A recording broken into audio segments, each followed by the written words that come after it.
Hello students, હું છું હિરણ રાજગુરુ અને આજે આપણે જોવાનું છે બીકોમ સેમ 3નું કોસ્ટ એકાઉન્ટિંગ 1. એમાં આપણે યુનિટ નંબર 2 જોઈ રહ્યા છીએ, લેબર કોસ્ટ, મજૂર પડતર.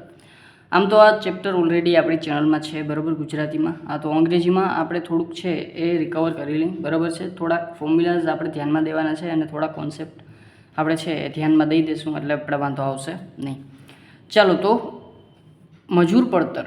સૌપ્રથમ પ્રશ્ન આપણે ત્યાં આવીને ઊભો રહી જાય કે મજૂર પડતર એટલે શું? મજૂર પડતર એટલે આપણી ફેક્ટરીમાં ઘણા બધા કામદારો કામ કરતા હોય છે, તો આ કામદારોને આપણે કેટલી વેજીસ આપવી, કેટલી મજૂરી આપવી, બરાબર છે, કયા કામદારને કેટલી વેજીસ આપવી, એ વસ્તુ આપણે આ ચેપ્ટરમાં શીખવાની છે, બરાબર છે.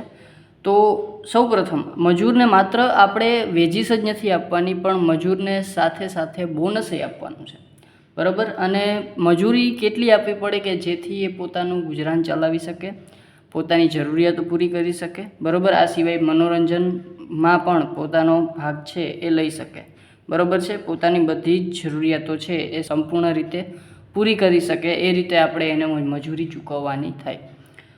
તો આપણે છે એ મજૂર પડતર કઈ રીતે શોધશું? તો મેં ડાયરેક્ટ છે એ બધા જ ડાયરેક્ટ ફોર્મ્યુલાઝ લઈ લીધા છે, તમને ઓરલી સમજાવી દઈશ, બરાબર છે.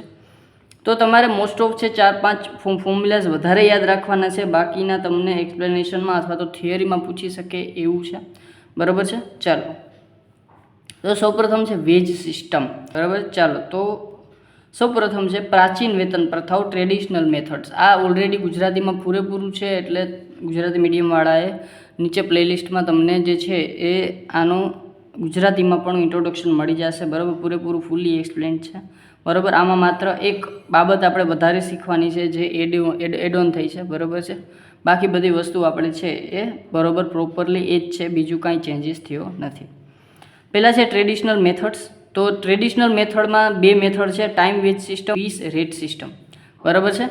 ટાઈમ વેજ સિસ્ટમ એટલે શું? તો કે અમુક સમય, જેટલો સમય કર્મચારી કામ કરે છે, બરાબર, જેટલો સમય કર્મચારી છે એ પોતાનું કામ કરે છે, બરાબર છે, જેટલો સમય હોય એટલો સમય એને તમે અમુક પર આવરનો વેજ હોય, બરાબર છે. પર આવર કેટલું આપવાનું હોય એ ફિક્સ હોય ફેક્ટરીમાં, બરાબર. તો જેટલા કલાક કામ કરે એટલા સમયનું એને વેતન ચૂકવવાનું, એને કહેશું આપણે સમય વેતન પ્રથા અથવા તો ટાઈમ વેજ સિસ્ટમ. એનો ફોર્મ્યુલા થશે actual time taken into labour hour rate, બરાબર. એટલે કે કલાક દીઠ જે લેબરનો આપણે જે ભાવ ચાલે છે એ, બરાબર છે. ચાલો, એને તમે શોર્ટમાં કહી શકશો ટાઈમ ટેકન ઇન્ટુ આર, અને ટીટી એટલે કે ટાઈમ ટેકન, બરાબર છે. ચાલો, પછી છે piece rate system. Piece rate system એટલે શું? પીસ રેટ સિસ્ટમ એટલે કે કાર્ય વેતન પ્રથા. કાર્ય વેતન પ્રથા એટલે કર્મચારી જેટલું કામ કરે છે, જેટલા મેન્યુફેક્ચર કરે છે, બરાબર, પ્રોડક્ટ, એટલા આપણે એને પૈસા આપશું, બરાબર છે. જેટલું, દાખલા તરીકે કોઈ પણ એક ફેક્ટરી છે, એમાં આપણે ટીનના ડબ્બા બનાવીએ છીએ, તો એક ટીનના ડબ્બાના જે છે એને 10 રૂપિયા કે 12 રૂપિયા મળે છે. તો દાખલા તરીકે એની 100 ટીનના ડબ્બા બનાવ્યા તો 1200 રૂપિયા એને આપવાના, બરાબર. એવી રીતે આપણે પીસ રેટ સિસ્ટમ, જેટલા વસ્તુ એ બનાવશે, જેટલી પીસ એ બનાવશે, જેટલા ભાગ એ બનાવશે એટલું એને મળશે, બરાબર છે. તો વેજ ઇઝ ઇક્વલ ટુ એનો ફોર્મ્યુલા થાય છે units manufactured into labour rate પર યુનિટ, બરાબર. એટલે કે જેટલા યુનિટી મેન્યુફેક્ચર કરશે, જેટલા યુનિટી બનાવશે, એને લેબર રેટ પર યુનિટ જેટલા હશે, દાખલા તરીકે 1 યુનિટ બનાવવાના, મેં તમને કીધું એક્ઝામ્પલ તરીકે, બરાબર છે, 12 રૂપિયા છે, 100 યુનિટ બનાવે તો 1200 રૂપિયા મળશે. અને કદાચ યુનિટ મેન્યુફેક્ચર તમને ના આપ્યા હોય તો તમારે ટીએ એટલે આપણે થશે ટાઈમ અલાઉડ. ટાઈમ અલાઉડ એટલે શું? અલાઉડ એટલે મેક્સિમમ ટાઈમ જે આપણને ફેક્ટરીએ આપ્યો છે. દાખલા તરીકે એમ કહે છે કે ભાઈ 12 કલાકમાં અથવા તો 10 કલાકમાં તમારે છે એ બનાવી નાખવાનું, બરાબર છે. તો 10 કલાકમાં એટલે કે ટાઈમ અલાઉડ એટલે જેટલો ટાઈમ અલાઉડ હોય, બરાબર, પ્રમાણ સમય, એને ગુણ્યા તમારે લેબર રેટ પર આ યુનિટ એ કરી નાખવાનો, એટલે તમને છે એ મળી જશે તમારો આન્સર, બરાબર છે. ચાલો, આ થઈ ગયું આપણી પાસે પીસ રેટ સિસ્ટમ અને ટાઈમ વેજીસ સિસ્ટમ, બરાબર. તો આ આપણને ટ્રેડિશનલ મેથડ્સ હતી. હવે ટ્રેડિશનલ મેથડથી જે છે એ કર્મચારીને પૂરતું વેતન છે એ મળે એવી જવાબદારી કોઈની હોતી નથી. તો આથી છે એ બીજી મેથડ આવી છે ઇન્સેન્ટિવ સ્કીમ્સ, એટલે કે વ્યક્તિગત વેતન પ્રથા. ઘણા બધા એક્સપર્ટ્સે છે એ પોતાની વ્યક્તિગત વેતન પ્રથા અનાઉન્સ કરી છે અને એમાં છે મોટા ભાગે એની બોનસ કેટલું આપવું આપણા કર્મચારીને, આપણા મજૂરને, જેથી કરીને એ પોતાના એક્સપેન્સીસ સારી રીતે મેન્ટેન કરી શકે. બરાબર છે. તો એ વસ્તુ આપણે આમાં શીખવાની છે. તો એમાં છે ઇન્ડિવિજ્યુઅલ ઇન્સેન્ટિવ સ્કીમ. બરાબર, એટલે કે વ્યક્તિગત વેતન પ્રથા. બરાબર, તો વ્યક્તિગત વેતન પ્રથામાં પહેલાં આવશે હેલ્સી પ્રીમિયમ પ્લાન. હવે હેલ્સીભાઈ છે એ પ્રીમિયમ પ્લાન લોન્ચ કરે છે અને એમાં એ જે આપણે એકચ્યુઅલ આવર્સ વર્ક અને રેટ પર આવર, એટલે કે જે આપણે ટાઈમ વેજ સિસ્ટમ છે એમાં એ છે એ શું કરે છે, એડ ઓન કરે છે પોતાનું બોનસ. તો કઈ રીતે? તો કે એડ ઓન કઈ રીતે કરે છે? તો કે time saved into 50% rate of પર આવર. બરાબર, એટલે કે 1 કલાકના જેટલા ભાવ છે અને એની જેટલો ટાઈમ સેવ કર્યો છે. સેવ મીન્સ કે આપણે ફોર એક્ઝામ્પલ ટાઈમ અલાઉડ હતો આપણી પાસે 9 આવર્સ. બરાબર, કે 9 કલાકમાં આપણે કામ પૂરું કરવાનું છે અને આપણો કોઈ કર્મચારી છે એ 7 કલાકમાં કે 6 કલાકમાં કામ પૂરું કરી દે, તો એને 2 કલાક બચાવ્યા છે, તો 2 કલાકના એને વધારે પૈસા મળવા જોઈએ. બરાબર, કેટલા ટકે? રેટ પર આવરના જેટલા છે એના અડધા પૈસા એને મળવા જોઈએ. બરાબર છે. તો એનો ફોર્મ્યુલા થશે એકચ્યુઅલ આવર વર્ક ઇન્ટુ રેટ પર આવર, એટલે કે એ તો આપણે જે એકચ્યુઅલ ટાઈમ ટેકન અને લેબર પર આવર હતું એ છે, એટલે કે ટાઈમ વેજ સિસ્ટમ. એમાં તમારે એડ ઓન કરવાનું છે એની જેટલો ટાઈમ સેવ કર્યો છે એના 50% જેટલો વેજ એને પાછો મળવો જોઈએ. એવું કોણ કહે છે? તો કે હેલ્સીભાઈ. બરાબર છે. અને આને કોઈક હાલસે વાંચી નાખે તો નહીં ચલાવવાનું. બરાબર, હલસે એ પણ નહીં ચલાવવાનું. હેલ્સી એનું નામ છે, હેલ્સી પ્રીમિયમ પ્લાન. બરાબર. હવે રોવાન નથી પણ રોવેન છે. બરાબર, રોવેન પ્લાન. બરાબર, તો રોવેન પ્લાન શું કહે છે? તો કે એકચ્યુઅલ આવર્સ અને લેબર રેટ. આ તો આપણે જે ખરેખર અહીંયા યુઝ કર્યું હતું એકચ્યુઅલ ટાઈમ ટેકનવાળું. બરાબર, એ જ વસ્તુ છે, એ તમારે મૂકી દેવાનું. અને પ્લસ આ જે વધારાનો ટાઈમ છે એ શું કઈ રીતે લેવાનું છે? તો કે પ્લસ શું કરવાનું છે આપણે બોનસ તરીકે? તો કે ટાઈમ વેજ, એટલે આપણે પાછો જે આ હતું, બરાબર, ટાઈમ વેજ એ, બરાબર, ટાઈમ વેજ એને into time saved divide by time allowed. બરાબર, ટાઈમ સેવ્ડ એટલે મેં તમને કીધું એ પ્રમાણે જેવી રીતે અહીંયા આપણે કર્યું હતું એ. બરાબર છે. અને ટાઈમ અલાઉડ એટલે ફેક્ટરીએ જેટલો ટાઈમ આપ્યો છે એ નીચે અને ઉપર આવશે ટાઈમ સેવ્ડ, એટલે એ આવશે આપણું રોવનભાઈ. બરાબર, એલસી અને રોવન મોસ્ટ ઇમ્પોર્ટન્ટ છે અને યાદ રાખી જ લેવાના છે, હાલસે અને રોવાન. બરાબર છે. ચાલો, તો આ બે વસ્તુ ધ્યાનમાં ખાસ રાખવાની છે, દરેક વખતે પૂછાઈ જાય છે. બેડક્સ પ્લાન. બરાબર છે. ચાલો, તો બેડક્સ પ્લાન શું કહે છે? તો કે this plan is considered the factor of time saving only. Time saved is calculated in minutes. હવે ભાઈ આ કાંઈ નથી કહેતો, આ એમ કહે છે કે જેટલો ટાઈમ સેવ કર્યો છે ને એને પૈસા મળવા જોઈએ. તો એ તો આપણે આમાં હેલ્સીમાં આપીએ જ છીએ. બરાબર છે. તો એ વસ્તુ આની બેડક્સ પ્લાન ક્યાંય પૂછાશે નહીં, પણ ખાલી ધ્યાનમાં રાખવા માટે. પછી છે Taylor's differential price rate plan. બરાબર, તો Taylor's differential price rate plan શું છે? તો કે his plan is recommended to labour rate. બરાબર, એટલે બે પ્રકારનો લેબર રેટ છે એ આપણને સજેસ્ટ કરે છે. શું કહે છે? તો કે those who complete the work in or before standard time. Standard time એટલે શું? સ્ટાન્ડર્ડ ટાઈમ એટલે જે ટાઈમ આપણે અલાઉ કર્યો છે એ. બરાબર, એટલે કે એની પહેલાં અથવા તો એ સમયમાં જો કર્મચારી આપણને કામ પૂરું કરી દે, will be paid at higher rate. બરાબર, એને વધારે મહેનતાણું આપવાનું. અને બીજા તો કે કયા? તો કે those who fail to complete the work in standard time allowed to them will be paid at lower rate. બરાબર, એટલે કે એવા બધા કર્મચારી કે જે ટાઈમસર આપણને કામ પૂરું નથી કરી આપતા એને ઓછું મહેનતાણું આપવાનું, એનું થોડુંક કાપી કૂપી અને આપી દેવાનું. બરાબર છે. પછી આ આવ્યો ચોથો પાર્ટ. પછી જે પાંચમું મેરિકભાઈ આવ્યા, મેરિક્સ મલ્ટિપલ વેજ સિસ્ટમ. હવે મેરિકભાઈ ઘણા બધું આપણે છે એ સમજાવે છે કોને કેટલું આપવું. There are 3 piece rate depending upon the efficiency level of worker are applied. બરાબર, અત્યાર સુધી આપણે આ ભાઈ શું કહેતા હતા? તો કે જેટલો ટાઈમ અથવા તો જેટલો ટાઈમ કન્ઝ્યુમ કરે છે આપણો કર્મચારી કામ કરવામાં, એ પ્રમાણે એને વેજીસ આપવાના. પણ મેરિકભાઈ એમ કહે છે કે જેટલું ઉત્પાદન કરશે ને એ પ્રમાણે એને વેજીસ આપવાના. શું કહે છે? તો કે ordinary or normal piece rate for workers who produce below 83% of the standard output. હવે જે સ્ટાન્ડર્ડ આઉટપુટ છે આપણું, બરાબર છે, આપણે એક લેવલ નક્કી કરીએ છીએ કે ભાઈ આટલું ઉત્પાદન કરવાનું, પણ એનાથી ઓછું ઉત્પાદન કરે છે, એટલે કે 83-85% જેટલું ઉત્પાદન કરે છે.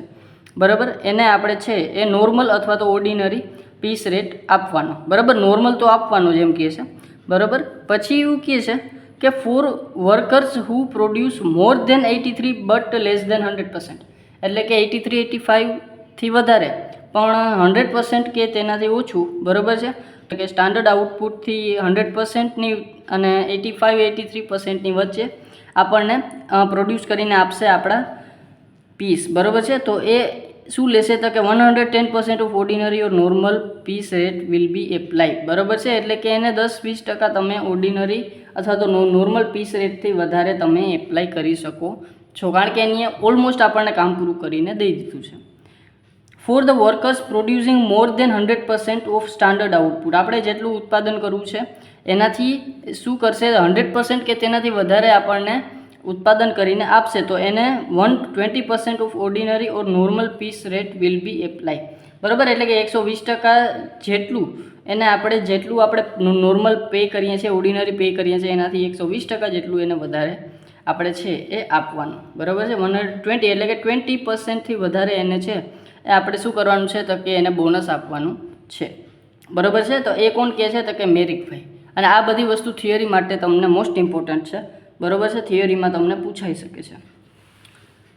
પછી આ થઈ ગયા આપણા 5 વ્યક્તિ હતા જે ઓલરેડી આપણો જે ઇન્ટ્રોડક્શનનો વિડીયો છે એમાં આપણને શીખવા મળ્યા હતા. પણ આમાં આપણે વધારામાં એક ગંત આપણને છે ભાઈ, એ ગંતભાઈનું પણ આપણે શીખવાનું છે. શું કહેવા માગે છે ગંતભાઈ તો કે guns bonus and task plan. હવે ગંતભાઈ પણ એવું જ કંઈક કહેવા માગે છે. એ એમ કહે છે કે ભાઈ આપણે છે એ આ જે પીસ રેટ અને ટાઈમ રેટ છે એ બેયને મિક્સ કરી અને એની કંઈક બનાવ્યું છે નવું, બરાબર છે. This system is combination of time wage and piece rate system, જેવું કે મેં કીધું. આઉટપુટ બિલો સ્ટાન્ડર્ડ એટલે કે આપણે જેટલું ઉત્પાદન કરવાનું છે એનાથી જો ઓછું ઉત્પાદન કર્મચારી કરે તો એને ગેરંટીડ ટાઈમ રેટ તો આપવાનો જ, બરાબર. એટલે કે આપણે જે ફિક્સ રેટ છે, બરાબર, ઓછામાં ઓછો રેટ છે કંપનીનો અથવા તો આપણા ફેક્ટરીનો, તો એ તો એને આપવાનો, બરાબર. આઉટપુટ એટ સ્ટાન્ડર્ડ, બરાબર. હવે આઉટપુટ એટ સ્ટાન્ડર્ડ એટલે જેટલું ઉત્પાદન કીધું છે એટલું જ ઉત્પાદન કરી દઈએ, બરાબર, તો એને ટાઈમ રેટ કરતાં 20% વધારે બોનસ આપવાનું, બરાબર છે. પછી ત્રીજા નંબરમાં આઉટપુટ અબોવ સ્ટાન્ડર્ડ. હવે આપણે જેટલું ઉત્પાદન કીધું છે એના કરતાં વધારે ઉત્પાદન કરીને દઈએ, બરાબર. તો શું કરવાનું તો કે high piece rate for whole output, બરાબર છે. આખા આઉટપુટ માટે આપણે હાઈ પીસ રેટ આપવાનો છે. હાઈ પીસ રેટ એટલે તમને ખબર, જેટલું ઉત્પાદન એ આપણે મેન્યુફેક્ચર કરે છે એને પર પીસ જેટલા મળે છે એનાથી વધારે પર પીસ આપવાના. High piece rate is fixed in such method so that, હવે જો આવી સિચ્યુએશનમાં શું થાય તો કે હાઈ પીસ રેટ એ આપણો ફિક્સ હોય કે પર પીસ આપણે, કારણ કે આપણો પણ શું કહેવાય તો કે ઉત્પાદન છે એટલે વસ્તુ પાછળ આપણે વધારે ખર્ચ ના કરી શકીએ, એટલે હાઈ પીસ રેટ ઓલમોસ્ટ બધાય સિચ્યુએશનમાં ફિક્સ હોય છે. In such method so that bonus amount can be more than 20% of time rate. હવે તમે ટાઈમ રેટના મુતાબિક પણ કામ કરી શકો છો અને ટાઈમ રેટમાં એમાં 20% ઓફ આપણે છે બોનસ એને આપવું જોઈએ, બરાબર છે. કોણ કહે છે તો કે ગંતભાઈ, બરાબર છે. ચાલો પછી છે આ થઈ ગયા આપણા જે વ્યક્તિગત એટલે કે આપણે છે એ ઇન્ડિવિજ્યુઅલ ઇન્સેન્ટિવ સ્કીમ હતી, એમાં આપણે એલસી, રોવન, બેડક્સ, ટેલર અને મેરિક્સ અને ગંત, બરાબર, આટલા વસ્તુ આપણે જોઈ, બરાબર. એટલા માણસના આપણે મંતવ્યો જોયા. હવે આપણે ગ્રુપ ઇન્સેન્ટિવ સ્કીમ એટલે કે સામૂહિક પ્રોત્સાહક યોજના, બરાબર. એટલે કે એમાં શું આપવાનું તો કે આપણે પ્રોફિટ શેરિંગ આપવાનું, નફા ભાગ આપવાનો. નફા ભાગ એટલે કે it is a return voluntary agreement between employer and employees to pay certain % of profit as bonus to employ is known as profit sharing scheme, બરાબર. હવે આપણે આપણું જે વેચાણ છે, આપણું ઉત્પાદન છે, એમાં જે આપણે પ્રોફિટ થાય છે, પ્રોફિટ શેરિંગ આપવાનું કોને તો કે આપણા એમ્પ્લોયીને, બરાબર. એટલે કે એમ્પ્લોયર અને એમ્પ્લોયી વચ્ચે આ શું છે તો કે એક જાતનો એગ્રીમેન્ટ છે. પછી બીજા નંબરમાં કો પાર્ટનરશિપ. તો કો પાર્ટનરશિપ એટલે કે સહભાગીદારી એટલે શું? In this scheme workers are not given bonus but they are given shares of the company. Shares of the company એટલે એને કંપનીના શેર આપી દેવામાં આવે છે, બરાબર છે. એટલે કે એક જાતના એ છે કંપનીના માલિક બની જાય છે.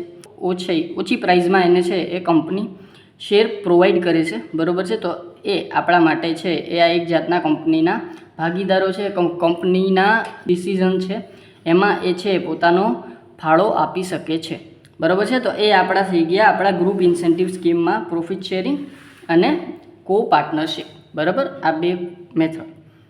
પછી છે હવે આપણે આ બધી વાત થઈ ગઈ એ કર્મચારીને આપણા મજૂરને આપણે કેટલા વેજીસ આપવા એ વસ્તુ, બરાબર. ઘણી બધી મેથડ આપણે જોઈ લીધી. હવે આપણે જોવાનું છે employee turnover rate. Employee turnover rate એટલે શું? તો કે આપણે આપણી ફેક્ટરીમાં કેટલા મજૂરો આવ્યા અને કેટલા મજૂરો હાલ્યા ગયા, બરાબર છે, એવો એક રેટ આપણે નક્કી કરીએ છીએ, તો એને કહેવાય એમ્પ્લોય ટર્નઓવર રેટ, બરાબર છે. ચાલો, તો employee turnover rate is the rate of change in workers of an organization during the specific period of time, બરાબર છે. એટલે કે આપણે જે ચેન્જીસ થાય છે એમ્પ્લોયની સંખ્યામાં, બરાબર છે, અમુક એમ્પ્લોય આવેલા જાય, અમુક એમ્પ્લોય નવા આવે, બરાબર છે, તો એને કહેવાશે employ turnover rate.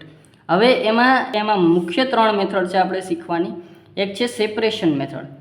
Separation method એટલે કે છૂટા થયેલ કામદારની સંખ્યા, બરાબર છે. Number of separation in specific period divide by average number of workers. હવે આમાં સેપરેશન એટલે શું? સેપરેશન એટલે આમાં કોઈ પણ કારણસર આપણા ધંધાને અથવા તો આપણા ફેક્ટરીને કોઈ પણ મજૂર છોડીને જાય તો એ વસ્તુ આમાં આવશે, બરાબર. અને એના ડિવાઈડમાં average number of workers for the particular time period, બરાબર છે, અને એની ઇન્ટુ 100, બરાબર. એટલે આપણને જે છે એ આ વસ્તુ મળી જશે લેબર ટર્નઓવર રેટ, બરાબર છે. ખબર પડી ગઈ સેપરેશન મેથડમાં, એટલે કે જે કોઈ પણ આપણા કર્મચારીઓ આપણને મૂકીને આવ્યા જાય એને ડિવાઈડમાં એવરેજ વર્કર્સ એને ગુણ્યા 100.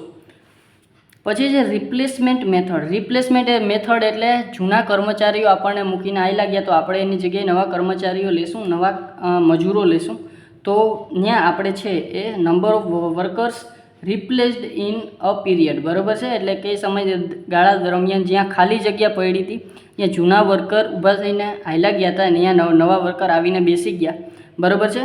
તો એ નંબર આપણે અહીં મૂકવાનો અને એને ડિવાઈડમાં average number of workers for the particular time, બરાબર છે, અને એને ઇન્ટુ 100, બરાબર છે. તો અને એક વસ્તુ આમાં ધ્યાનમાં એ રાખવાની છે, it does not include those workers who appointed due to expansion scheme, બરાબર છે. એટલે કે એક્સપેન્શન સ્કીમ એટલે વિસ્તરણ યોજના.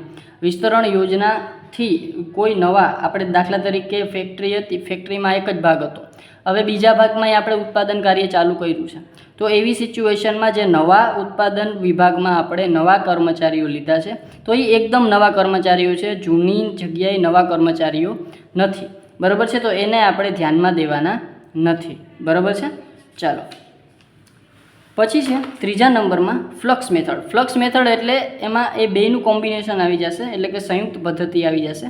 It is the combination of separation method and replacement method, બરાબર. એટલે કે number of separation plus number of replacement એને divide by average number of employees in particular time, બરાબર છે, એને ઇન્ટુ 100. ઇન્ટુ 100 કરવાનું ભૂલવાનું નહીં, કારણ કે આ દર છે અને આ આપણને પર્સન્ટેજમાં મળશે. ચાલો, પછી છે સમકક્ષ વાર્ષિક ફેરબદલી દર, એટલે કે equivalent annual labour turnover ratio. હવે આખા વર્ષમાં આ બધી વસ્તુ કેટલી થઈ છે, બરાબર, કેટલો આપણે ફેરબદલી દર થયો છે વાર્ષિકમાં, બરાબર છે. તો એના માટે શું કરવાનું? તો કે કોઈ પણ એક મેથડનો LTR લઈ લેવાનો, બરાબર, લેબર ટર્નઓવર રેટ લઈ લેવાનો, એની ઓફ અબોવ મેથડ, બરાબર છે. તો એને ડિવાઈડમાં તમારે કરવાના ડેઝ ઓફ ધ મંથ, એટલે કે જે તે મંથ માટે ફાઇન્ડ આઉટ કરી હોય એ, બરાબર છે, અને એને ઇન્ટુ 365 એટલે કે વર્ષના દિવસો, બરાબર. તો એ વસ્તુ આપણને મળી જશે ઇક્વિલિયન્ટ એન્યુઅલ લેબર ટર્નઓવર રેટ, બરાબર છે. પછી છે એવરેજ નંબર ઓફ એમ્પ્લોઈઝ. એમાં તો મારે કંઈ કહેવાની જરૂર નથી કે ભાઈ employees at beginning plus employees at end divide by 2. And એટલે બિગિનિંગ ને એન્ડ એટલે તમને આપી દીધું હોય છે ક્વેશ્ચનમાં, એટલે ક્યાંય તમારે જે છે એ આ તો ખાલી યાદ કરવા માટે તમને ફોર્મ્યુલા મારે અહીંયા નાખ્યો છે મેં, બરાબર છે. ચાલો, તો આ વસ્તુ હતી આપણું ઇન્ટ્રોડક્શન. આમ બધી વસ્તુ ઇઝી છે, બરાબર છે. આમ મોટા ભાગના સમ્સ મેં કરાવેલા છે, પણ આપણે લેટેસ્ટ પૂછાયેલા સમ્સ ફરી પાછા આપણે છે રિપીટ કરી નાખશું, બરાબર છે, જેથી કરીને ફૂલ્લી આપણને ક્વેશ્ચન છે અથવા તો સમ્સ છે એ સમજાઈ જાય, બરાબર. છતાં ક્યાંય પણ ડાઉટ રહી જાય તો મને કોમેન્ટ બોક્સમાં જરૂરથી પૂછી લેજો અને જો વિડીયો ગમ્યો હોય તો લાઇક શેર સબસ્ક્રાઈબ જરૂરથી કરી નાખજો. Thank you.